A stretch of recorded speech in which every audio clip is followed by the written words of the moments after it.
My life changed completely after I switched school. I was that girl that no one cares about. I was invisible. No friends, no school activities. My classmates always made fun of me and they have been racist towards me. And then it was senior year. My family moved to a new town and I had to switch school.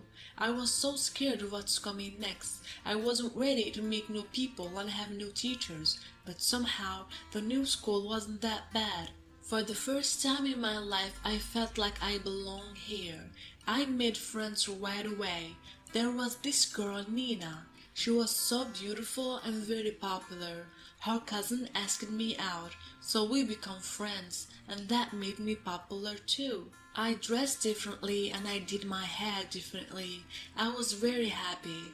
Someday, my boyfriend Jake decided to go on a trip with his friends to the city. After he came back, he was very excited about a car he saw there. He couldn't stop talking about and how he really wanted it, and it wasn't expensive at all. He said if I gave him 1 grand, he will buy the car for us, and Nina should give him more money, plus the money he already had. He can finally afford the car of his dreams. The problem is, I didn't have 1 grand. I never had 1 grand before in my life. I'm just 15 years old. The biggest amount of money I ever had was less than $100. I really wanted to help him out. As Nina keeps saying, "Oh, you should see his eyes when I gave him the money. He was very happy." I wanted to make him happy too. I am his girlfriend. There was one thing that I was able to do at that time. My dad's savings. I know that sounds crazy and stupid, but I did it anyway. I got the money from my dad's behind his back, and I had them in his bedroom for 1 week, testing my dad if he will ever find out. And if he did, I would just pretend I was helping him searching for the money in his bedroom, and I found them as it was him who put it there and forgot about it.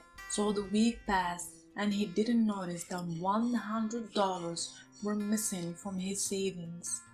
I called my boyfriend, but he was out of town. He said I can just transfer the money to him. I went to the bank, but I couldn't do it. My heart was beating so fast. I felt like I have betrayed my parents. I have stolen money from my own dad, my poor dad. I was terrified, so I went back home. Jake called me that night asking about the money, and I lied. I told him I didn't have an ID and I couldn't transfer the money to him. So he said, just give the money to Nina. She has an ID. The next day, I gave Nina $400 instead of 1 grand. I told her it's all the money I found in my dad's savings. She was pissed off. She took the money and said nothing. Days passed, weeks passed, and nothing about the new car.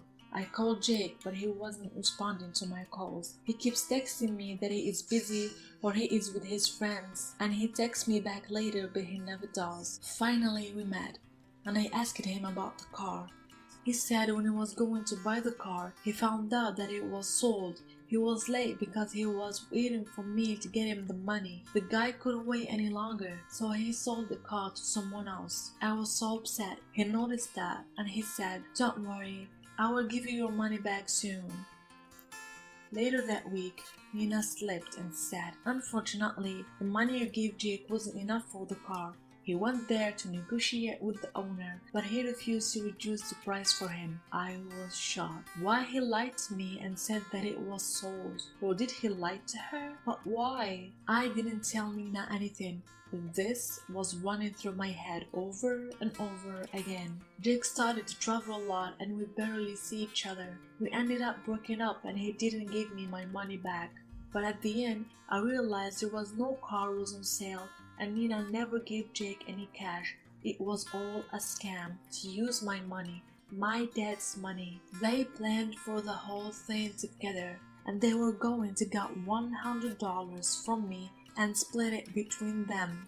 And when I only gave her $400, she was upset because now her share was only $200.